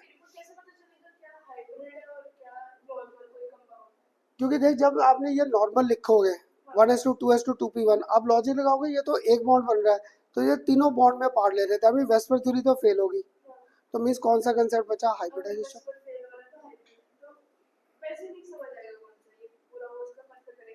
वैसे नहीं, वैसे नहीं। और पता क्या, वेस्पर थ्योरी तो है ही नहीं गई, वो वेस्पर थ्योरी तो मैंने भी कराई क्योंकि बुक्स में दे रखी है और तुम्हारे क्वेश्चन आते हैं, नहीं तो हाइब्रिडेशन मेन था। वेस्पर तो जस्ट बिल्कुल को स्टार्टिंग डेज के लिए जब आई पिक्चर में तभी था, थोड़े टाइम बाद ही खत्म हो गई थी। और ये हाइब्रिडेशन अभी करा रहा हूँ ना, ये 12th क्लास का देना वैरायटी ऑफ क्वेश्चन है इनके, variety of question. 11th class में सिंपल मॉलिक्यूल्स है, 11th में सिंपल मॉलिक्यूल्स, 12th क्लास तक जाके इनको बड़ा कॉम्प्लिकेट करते जाएंगे। अब ना मैंने हाइब्रिडेशन को डिफाइन करना था, तो चल आर्यन अब आप बता दो मुझे, इसकी हिंदी इंग्लिश पंजाबी सब में जैसे मर्जी बता दे, क्या लिखवाऊँ, हाइब्रिडाइजेशन क्या है? हाँ जी शिवेंद्र, दोनों मिलके बता दो, आधी लाइन तू बोल दे, आधी लाइन आर्यन बोल देगा कि ये हो सकता है सर हाइब्रिडाइजेशन। क्या क्या आता है दिमाग में, जो आता है। स्टार्ट मैं करा देता हूँ। ऑर्बिटल्स को मिक्स किया, आगे क्या बोलूँ, ऑर्बिटल्स को मिक्स किया तो, हाँ जी चलो आप लोग पूरी करा दो। ऑर्बिटल्स को मिक्स किया, आगे क्या होगा, नए ऑर्बिटल्स बन जाएंगे, और वो क्या होंगे, सारे के सारे सेम या आइडेंटिकल, किस में, शेप में, साइज में और एनर्जी में। This was our concept of hybridization. वहाँ पे तुम लोगों ने सेम को मिक्स किया किसके, रोज के, तो मैंने उन ऑर्बिटल्स को मिक्स करना है which are having slight difference in energy, बस ये ध्यान में रखना था, स्लाइट डिफरेंस। ये नहीं करूँगा 2s को उठा के d से कर दूँ। देखो अभी मैं s को किससे मिक्स कर रहा था, p से। अगर तुम्हें याद हो s की वैल्यू 0 और l की वैल्यू क्या थी 1, 0 और 1 दोनों पास पास थे, एनर्जी डिफरेंस कम था। क्लियर, ऐसे नहीं करूंगा इधर पकड़ूं 2s उधर पकड़ लूं 4f, क्योंकि उनमें एनर्जी डिफरेंस क्या आ जाएगा, ज़्यादा। तो इमीडिएट नेबर्स में मोस्टली ये बॉन्ड फॉर्मेशन आती है, इमीडिएट नेबर्स में। क्लियर, तो लिखवा दूं एक बड़ी सी डेफिनेशन, व्हाट डू यू, इसीलिए क्योंकि आपने मुझसे क्वेश्चन नहीं पूछा, पर किसी ने ये क्वेश्चन पूछ लिया वेस्पर थ्योरी से कि भाई मेरे तू इसको करा रहा है, ये इलेक्ट्रॉन तो पेयर्ड अप है, अगर ये इलेक्ट्रॉन पेयर्ड अप है तो ये बॉन्ड कहाँ से बना रहा है। तो फिर उसने कहा ठहरो मैं तुम्हें नया कंसेप्ट देता हूँ, हाइब्रिडेशन। उसने क्या करना, देख यहाँ पर ये 2s है ना, और इधर 2p है, ये 2 इलेक्ट्रॉन्स है और ये 1 इलेक्ट्रॉन है, तो BH3 में 3 बॉन्ड बन रहे हैं, 3। तो उसने क्या किया, बोरॉन को यहाँ पर एक्साइटेड स्टेट में ले गया। एक्साइटेड स्टेट में क्या किया, इसका ये 1 इलेक्ट्रॉन यहाँ से उठाकर आगे इमीडिएट नेबर में शिफ्ट कर दिया। अब बन जाएंगे इसके 3 बॉन्ड इजीली। तो ये एक्साइटेशन का कंसेप्ट हमें हाइब्रिडाइजेशन ने दिया, ये वेस्पर ने नहीं दिया, इसलिए मुझे वेस्पर को डिलीट करके हाइब्रिडेशन पे जाना पड़ा। इसलिए अभी भी ना तुम्हारे स्कूलों में कई टीचर है, वो कहेंगे प्रिडिक्ट ज्योमेट्री और shape on the basis of VSEPR या on the basis of hybridisation. इसलिए मैंने नोट्स में ऐसे ही किया। मैंने ना पहले वेस्पर और हाइब्रिडेशन को एक्सप्लेन किया, फिर एक एक मॉलिक्यूल को उठाकर दोनों कंसेप्ट्स पे एक्सप्लेन कर रखा है, वेस्पर पे भी और हाइब्रिडेशन पे भी, सारे ऐसे लॉजिक्स दिए। ठीक, अब लिखवा दूँ hybridisation.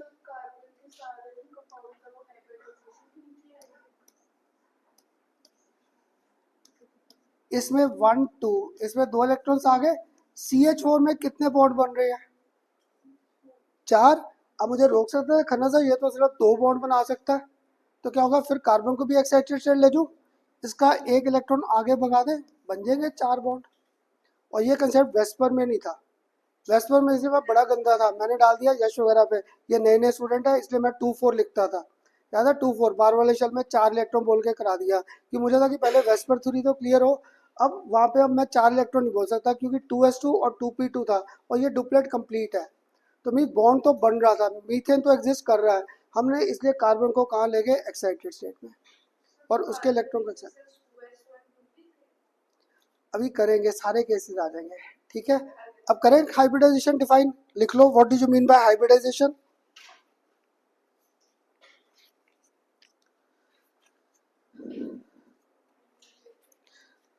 Hybridisation it is defined as, ये काफी बड़ा कंसेप्ट है, आराम से लिखना। It is defined as mixing of, it is defined as mixing of atomic orbitals, mixing of atomic orbitals belonging to same atom,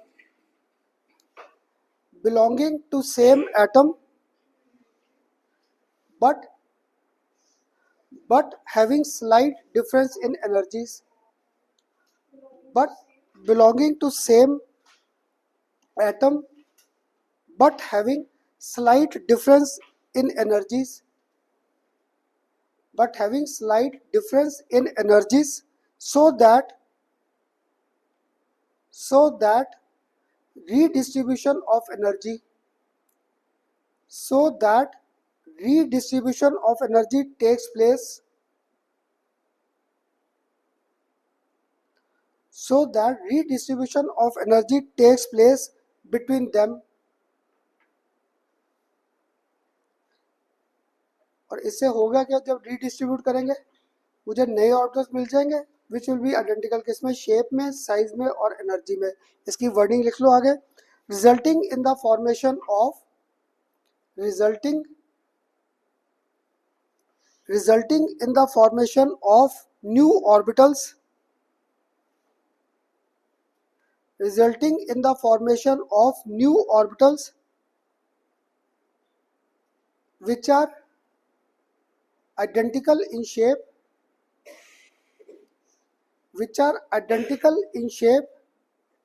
and having same energy, which are identical in shape and are having same energy, identical in shape and are having same energy. अब बताओ, मैंने ना अभी तक यश कोई structure start नहीं किया आपके साथ, सिर्फ एक कंसेप्ट क्लियर किया, हाइब्रिडेशन है क्या, कुछ लॉजिक क्लियर हुआ। अगर कल कोई तुम्हारे से कोई फ्रेंड ही पूछ ले वो खन्ना कौन सा टॉपिक कवर करा रहा है, तो कुछ बता दोगे हाइब्रिडेशन क्या है, कोई ना कोई तो बता दोगे। डर लगता है इससे, तो तुम लोग बताओ भी, बता दोगे हाइब्रिडेशन का। और पता क्या है, इसके तो ना एग्जाम्पल बड़े दिमाग में घूमते हैं, पर तुम्हें इतने एग्जाम्पल दिए, क्लियर हुआ। अब ना एक को था खन्ना सर ये क्या एग्जांपल्स ये देंगे, रेड रोज व्हाइट रोज को मिक्स किया, ये नहीं था तुम्हारे पेपर में ना। आज पहला हाइब्रिडेशन का केस आ गया first, that is sp hybridization. पहला केस आ गया sp हाइब्रिडेशन। याद करो वेस्पर थ्योरी में तुम लोगों ने मुझसे पहला केस ये किया था BeF2, हाँ जी किया था वहाँ पे पहला केस BeF2। तो वहाँ पे याद है मैंने तुम्हें क्या कहा था, जब भी इनके स्ट्रक्चर्स को अपडेट करना है एक एक करके मूव करते हैं। तो मैंने यहाँ पर ब्रिलियम का एटॉमिक नंबर मेरे पास क्या था 4, एटलीस्ट अब तुम सबके साथ ये कॉन्फ़िगरेशन लिख सकता हूँ 1s2 2s2 लिख सकता हूँ 1s2 2s2। फ्लोरीन का एटॉमिक नंबर क्या था 9, तुम्हें से कोई तो मानेगा 1s2 2s2, यहाँ पर 2px2, यहाँ पर 2py2 और इधर साथ में 2pz1 लिख दूँ। ये लास्ट टाइम लॉजिक दिया था लिखने का, है ना। x में 2 इलेक्ट्रॉन थे, y में 2 और z में क्या था 1, लिख सकता था। क्लियर। अब देखो यहाँ पर ना मैंने लिखा ब्रिलियम, ब्रिलियम की कॉन्फ़िगरेशन क्या थी 1s2 और 2s2, मैंने इसका ऑर्बिटल ड्रॉ किया 2s। ये तो कम्प्लीटली फिल्ड नहीं बैठा, बनाएगा ये बॉन्ड कभी भी नहीं, पर मेरे पास ये मॉलिक्यूल एग्जिस्ट कर रहा है ना, ये मॉलिक्यूल तो एग्जिस्ट कर रहा है, तभी मुझे कोई कंसेप्ट लाना पड़ेगा कैसे बॉन्ड बन सकता है। तो मैंने क्या किया यहाँ पर नेक्स्ट लाइन में आज लास्ट टाइम से एक वर्ड एक्स्ट्रा ऐड कर दिया ES। ES stand for excited state, ES stand for our excited state. तो मेरे पास देखो यहाँ पर ब्रिलियम का ये 2s ऑर्बिटल था, आगे कौन सा ऑर्बिटल है खाली 2p, यहाँ पर 2s और यहाँ पे 2p ऑर्बिटल था। क्लियर। तो अब मैं क्या करूँ, इसका एक इलेक्ट्रॉन उठाकर आगे शिफ्ट कर दूं। अब क्या हो गया भव्या, यहाँ पर दोनों इलेक्ट्रॉन अनपेयर्ड हो गए, अब बॉन्ड बन जाएगा।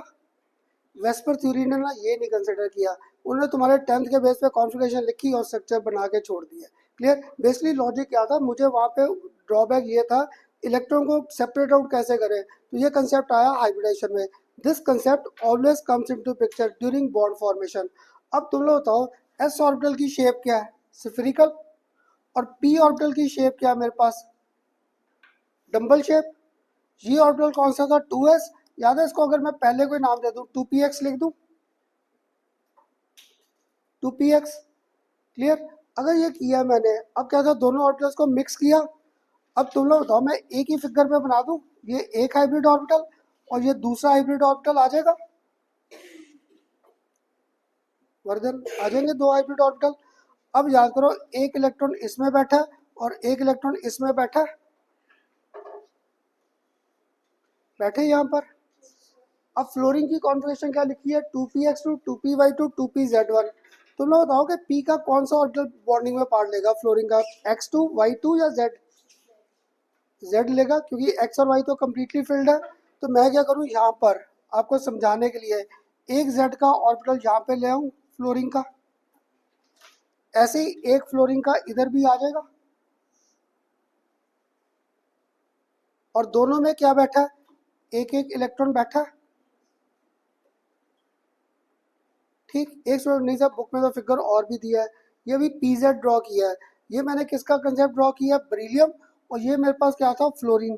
फ्लोरीन के p के कितने ऑर्बिटल थे 3, अगर 3 है तो लॉजिकली मुझे यहाँ पर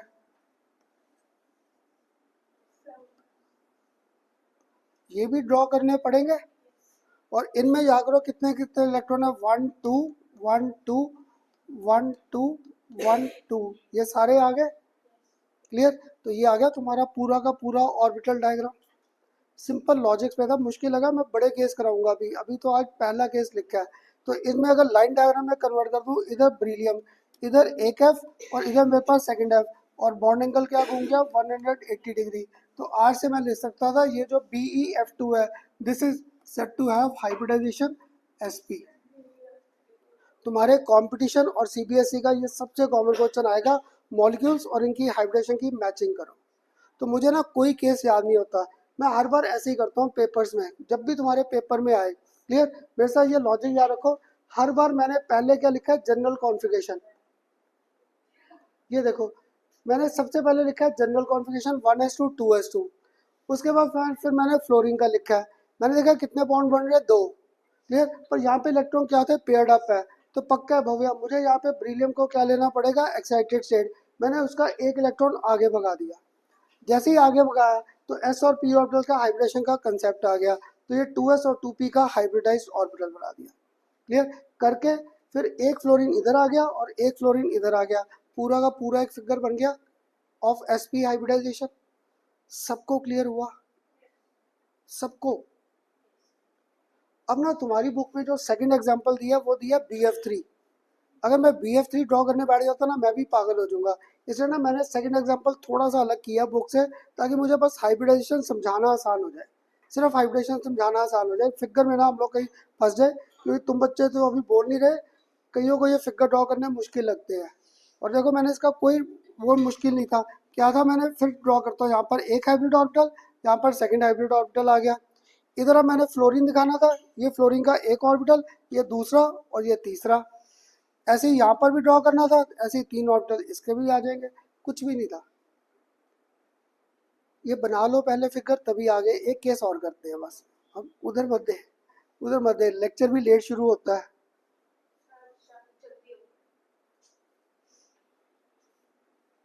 एक को ना अभी भी डाउट था खन्ना से, ये क्या बनाया है, कहाँ से बनाया है। मैंने पहले कहा BF3 को नहीं, ये सॉरी आर्यन, कर लिया सबने। अब ना मैंने यहाँ पे तुम्हारी बुक में BF3 का एग्जाम्पल दिया है, मैंने दूसरा एग्जाम्पल थोड़ा सा ना अलग किया, ताकि मुझे समझाना आपको आसान हो जाए।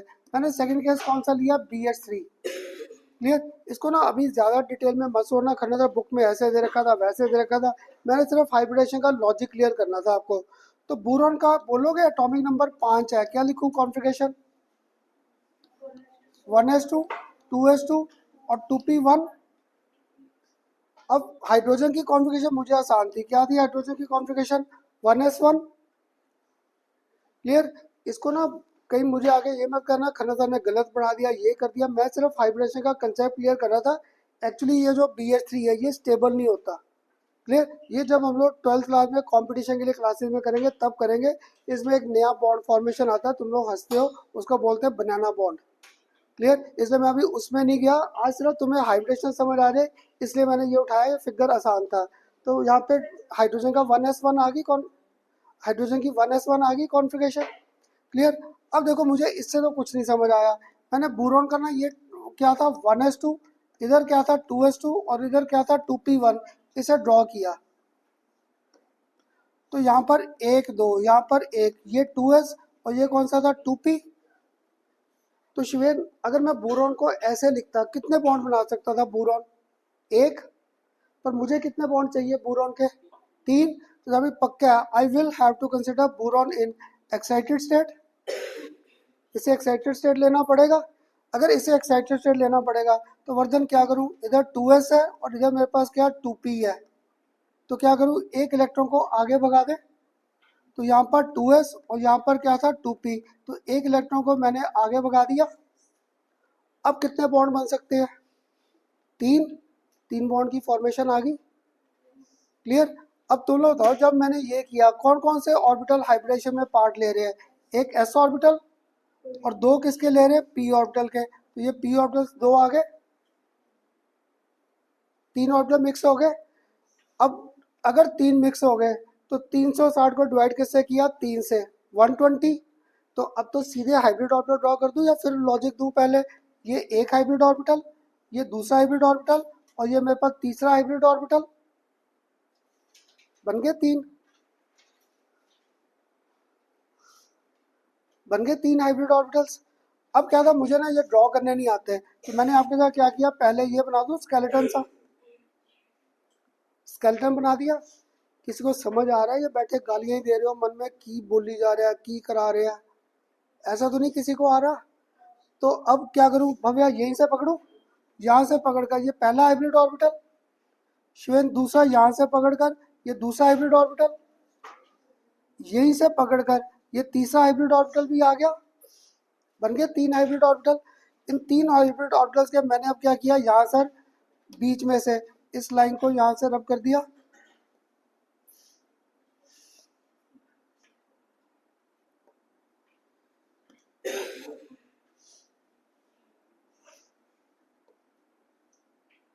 कर दिया, क्लियर। अगर अब इनको मैंने रब कर दिया, इन तीनों में एक इलेक्ट्रॉन बैठा,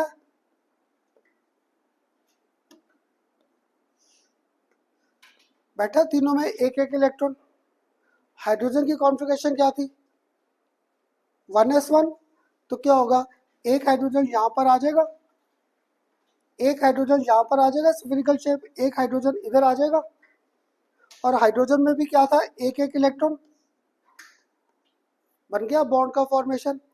बीच में क्या बैठा, बोरॉन, इधर एक एच, इधर सेकंड एच, और इधर थर्ड एच। और इसका अगर मैं लाइन डायग्राम में चले जाऊँ तो बोरॉन का ये फर्स्ट एच, ये सेकंड एच, और ये थर्ड एच, कितना बॉन्ड एंगल घूम गया, 120 डिग्री। आ गई triangular planar geometry, clear. Paper में पक्का ऐसे केसेस आएंगे, सीबीएसई में मैं खुद मेंशन करूंगा, प्रेडिक्ट ज्योमेट्री शेप वेस्पर या हाइब्रिडेशन। जब मैंने मेंशन नहीं किया तो हाइब्रिडेशन को प्रेफर करो, क्योंकि वेस्पर थ्योरी का तो मुझे करानी पड़ती है, बुक में दी है, नहीं तो उसके लॉजिक्स ही नहीं थे, क्लियर। यहाँ पे क्योंकि उसके तो थ्योरी के तो देखो पहले दो एग्जाम्पल में बैंड बच गया, क्लियर, क्योंकि उसने ये कोई कंसेप्ट दिया ही नहीं, उसने तो बस सीधा स्ट्रक्चर बना दिया। क्यों, स्ट्रक्चर मार्केट में अवेलेबल थे। और पता क्या, सच में मैंने यूनिवर्सिटी में स्ट्रक्चर खुद देखी है।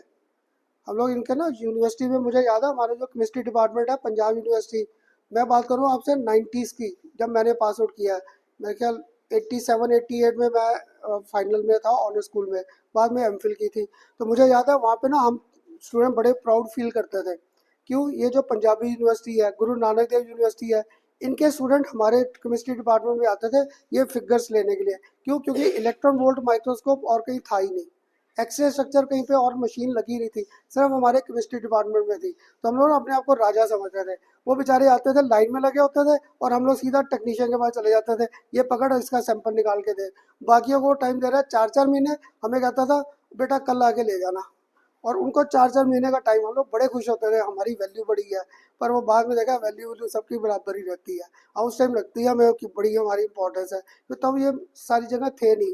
तो दैट मीन ये सारे फिगर तभी पिक्चर में आए थे, क्लियर, कैसे इनके लॉजिक्स दिए। अब बताओ सबको ये क्लियर हुआ। इसलिए BH3 की आर से जब भी आप हाइब्रिडेशन करोगे आ जाएगी हाइब्रिडेशन sp2, एक s और दो p ऑर्बिटल मिक्स कर दिए। अब बताओ थोड़े से केसेस मेरे साथ समझ आए, थोड़े से, सबको थोड़ा इंटरेस्ट भी बना, या बना इंटरेस्ट? अगर बना तो अभी 10 को मिनट पड़े, एक लास्ट sp3 का भी केस कर ले। ये देख, दो पहले ही सबसे पहले, पर मेरा बन गया इंटरेस्ट बढ़ाने में। ये दो केस क्लियर हुए, ये बना लिया सबने। आपको करना था आखिर में, तो हम लोग सारे फास्ट हो जाते हैं, हाँ।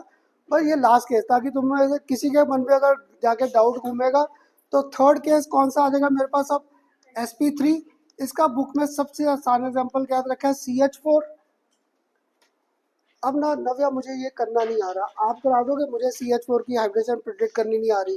तो चल एक लॉजिक मैं देता हूँ, कार्बन का टॉपिक नंबर 6, तो इसकी कॉन्फ़िगरेशन चल पहली मैं लिख देता हूँ, 1s2, 2s2 और 2p2। इसको भी मैंने ड्रॉ भी कर दिया, ये 2s कर दिया और ये 2p कर दिया। ये आ गया मेरे पास फिगर, ये 2s और ये 2p का कंसेप्ट आ गया, आ गया। अब मुझे आगे नहीं समझ में आ रहा क्या करूँ, ये तो सिर्फ दो बॉन्ड बना सकता था, बॉन्ड तो 4 बने पड़े, क्या करूं? क्लियर? अब मुझे यही सुनना था कि समझ आ रहा है कि नहीं? अभी पक्का है। अब यहाँ पे मुझे फिर कार्बन को क्या लेना पड़ेगा? Excited state. अगर एक्साइटेड स्टेट लिया तो अब यहाँ पे पक्का है मेरे पास ये 2s और ये मेरे पास क्या था 2p, इसका एक इलेक्ट्रॉन आगे भगा दिया, चारों अनपेयर्ड हो गए। हाइड्रोजन की कॉन्फ़िगरेशन क्या थी? 1s1, बन जाएंगे 4 बॉन्ड, बन जाएंगे 4। अभी भी चलो जिसको था ये एक हाइब्रिड, ये 2 हाइब्रिड, ये 3 हाइब्रिड और ये 4 हाइब्रिड ऑर्बिटल बन गए 4। पर इन 4 को मैं ऐसे नहीं शो कर सकता था, मुझे शेप ड्रॉ करने मुश्किल थे। 4 का अगर किसी को याद हो राशि तो ऐसे करके करता था टेट्राहेड्रल में, ये बना दिया। अगर ये बना दिया, देख मैंने यहाँ से पकड़ा, यहाँ से पकड़कर ये पहला हाइब्रिड ऑर्बिटल। आज घर जाके ना ये प्रैक्टिस जरूर कर लेना। क्लियर? ये तो मेरे सर जैसे बोलते थे मुरझाया फूल कर दिया, एग्जॉस्ट फैन तोड़ दिया तूने, क्या किया, तो बड़े उल्टे सीधे थे। अब दूसरा जब ड्रॉ किया, यहाँ से पकड़कर ये दूसरा हाइब्रिड बन गया, यहाँ से पकड़कर ये तीसरा हाइब्रिड बन गया, फोर्थ यहाँ से पकड़कर ये फोर्थ हाइब्रिड बन गया। अब शायद ना नेक्स्ट क्लास तुम्हें से कोई वो पेंसिल और रबर ले आओगे, पेंसिल रबर, क्योंकि उससे क्या होगा तुम्हें ये लाइनें रब करके ड्रॉ करना आसान हो जाएगा। कि मैं तो देखो बोर्ड पे रब करता जा रहा हूँ, तुम लोग वहाँ पे जब फंस जाओगे तो देख ये हटा दिया, इधर मैंने इसे हटा दिया और इधर मैंने इसे हटा दिया।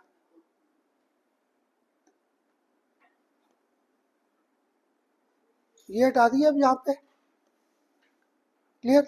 अब तुम लोग बताओ आगे क्या शो करूँ, फिर भूल गया। पहले इन सब में एक एक इलेक्ट्रॉन शो कर दूं, सब में एक एक इलेक्ट्रॉन है तो एक एक इलेक्ट्रॉन शो करने के लिए एक यहाँ पर सेकंड, यहाँ पर थर्ड और यहाँ पर फोर्थ आ गया, सब में एक एक इलेक्ट्रॉन। वो जैसे मर्जी दिखा दो, उससे कोई नहीं, बस दिखाने क्या ऑपोजिट डायरेक्शन हो बस इनकी, और कुछ नहीं। ये आ गया। अब क्या करूँ यश? एक हाइड्रोजन इधर, एक हाइड्रोजन इधर, एक हाइड्रोजन इधर और एक हाइड्रोजन इधर, तो क्या कर दूं? एक दो, तो क्या बन गया मेरे पास यहाँ पे आ रहा वो एक एच, ये 2h, ये 3h और फोर्थ क्या आ गया डॉटेड लाइन। एंगल हम लोगों ने कर रखा था 109 डिग्री 28 मिनट्स। और इस मॉलिक्यूल की अगर ज्योमेट्री किसी को याद है क्या थी? Good, tetra. अब क्लियर हुआ? नेक्स्ट लेक्चर भी ना हमारा ऐसे स्ट्रक्चर्स पे ही जाएगा, इन सारे इन स्ट्रक्चर्स को स्टडी करना है हम लोगों ने। तो नेक्स्ट टाइम पता है क्या करना, जब तुम लोग आओगे, हमारा सिलेबस टचवुड हर साल ठीक चलता है, मुझे पता है बड़े आराम से ख़त्म भी होता है, रिवीजन का भी टाइम। तो नेक्स्ट टाइम ना ये नहीं कि मेरा पढ़ाने का मन नहीं होगा, मैं पहले जो फिगर्स कराए ये कोई ना कोई तुम्हें कहूँगा मुझे 2-3 ड्रॉ करके दिखा दो। क्लियर? 2-3 केस कहूँगा ड्रॉ कर दो, फिर हम लोग इसको और आगे मूव करेंगे। ठीक? सबको समझ आया या कोई गालियाँ देता जाएगा क्या पढ़ाया? हाँ जी, क्या? इसको भागने की पड़ी है साहिल। सबको एक मिनट बस, एक मिनट, सबको क्लियर हो गया? कोई डाउट तो नहीं है? पक्का? आज घर जाके इनको प्रैक्टिस जरूर कर। सॉरी मैंने आपके कॉपीज वगैरह नहीं तो साथ साथ देखता रहता हूँ, आज कॉपीज नहीं देखी है, पता नहीं कैसे भूल गया। बनाए प्रॉपर सबने 3-3 4-4 लाइनों में। पता है क्या, इस फिगर को अगर तुम लोगों ने ऐसे ड्रॉ किया, क्लियर, ऐसे में तो खिचड़ी बन जाएगी, मुझे नहीं समझ आएगा क्या है। मेरे सर तब डांटते थे, कहते तेरे ऑर्बिटल को ठंड लगी सिकुड़ गए सारे। मेरे सर तो ना ऐसी ऐसी बातें बोलते थे ना, कहते ठंड लगी सिकुड़ गए सारे, तो इनको स्वेटर नहीं डालता, ये नहीं डालता, पता नहीं क्या क्या बोलते थे सर हमारे। क्लियर? तो इनको जितना बड़ा ड्रॉ करोगे उतना ड्रॉ करना आसान रहेगा। ठीक है? और बड़े अच्छे सर थे, ऐसा को आपको अच्छे सर थे मेरे।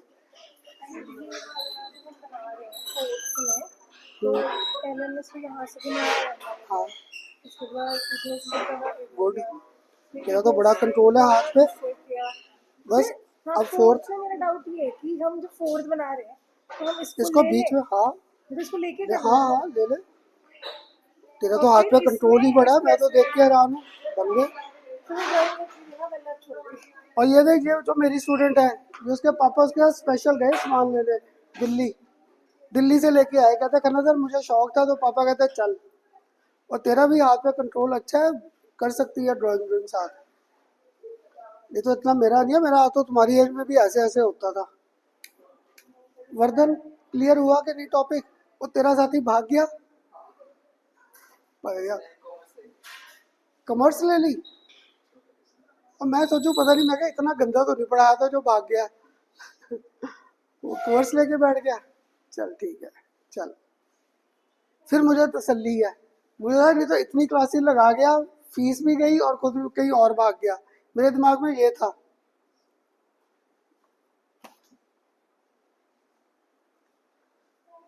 ओके जी।